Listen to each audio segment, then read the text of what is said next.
আপনার সহকারী জজ শিবগঞ্জ। ওখান থেকে আমাকে এই রিটটা দেওয়া হয় এই এই ইউনিয়নে সৈয়দপুর মৌজায়।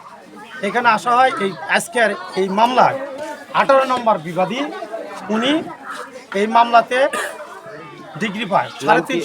নাম কি বিবাদী? আবুল কালাম। আবুল কালাম প্রধান। উনি ডিগ্রি পায়। ডিগ্রি পাওয়ার পরে কোর্ট আমাকে কমিশনার নিযুক্ত করে।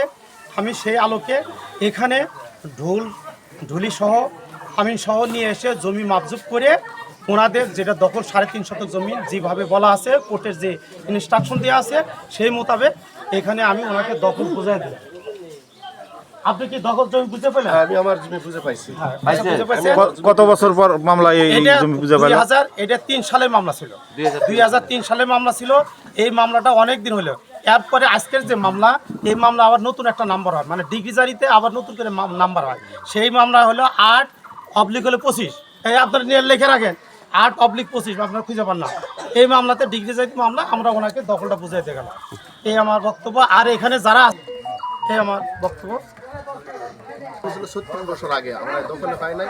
আলহামদুলিল্লাহ মাননীয় কোর্ট আমাদেরকে আজকে এই কমিশনের মাধ্যমে আমাদেরকে আজকে দখল বুঝে দিয়ে দিয়েছে। আমরা দখল বুঝে পাইছি। এর রায়তে খুশি? আমি খুশি, আলহামদুলিল্লাহ খুশি। ধন্যবাদ।